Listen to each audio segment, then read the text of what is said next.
ringland or something? Yeah. 80% on one. Oh, it's all coming out of there. Hold on, do that again. Look at the amount of leakage. We'll put the cap on for a second. I just capped this. Yeah, put the cap on. To read it? Yeah. Oh yeah. The flow? Probably tear it apart to see what it is. Well, what do you think, Brian? Think we should take it apart?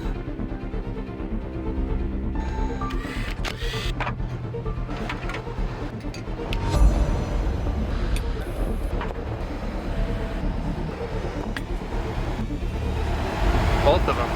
Both of them?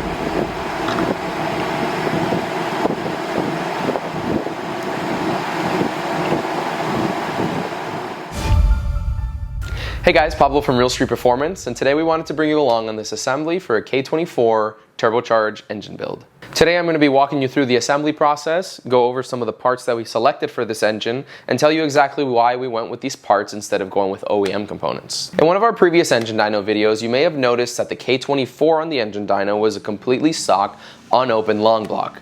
With the turbo testing that we were doing, we started running the engine around that 500 horsepower range to get some testing done with different intake manifolds. Immediately, we noticed that there was an excess amount of leak down past all 4 cylinders, and after running it a little bit on the engine dyno, the leak down remained in cylinder 4. We decided to do a little bit of testing, and after not too many runs, we also broke ringlands in cylinder 1. That led us to then continue taking the whole engine off of the engine dyno and make a plan to assess the rest of the damage, if any was found, and have a path to repair that engine with some stronger components, as you can see here.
Alright guys, we're all wrapped up on assembly for this video. We also did put on the turbo kit that was previously on the other K24 that we did here on the engine dyno, which is a very simple 6466 RTEC manifold with the Skunk 2 intake manifold as well. Now this engine in particular was one that you guys wanted us to build, which will be a simple stage 1, if you will, K-series engine build.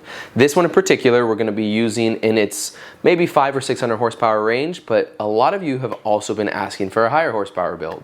Once we continue doing some testing on this, maybe some camshaft swaps or things of that nature, we will eventually go into that higher horsepower range with the K-series, as we've done with the 2Js and the other engines that have been on our engine dyno. If you guys are interested in seeing more content like this, please consider shopping with us here at Real Street Performance. By you guys giving us your business, we're able to deliver more content to you and all help each other as a community learning things all together. As always, please leave us more recommendations down in the comment section. We love hearing your feedback as well as your suggestions for us to do stuff here in-house. And like always, thanks for watching.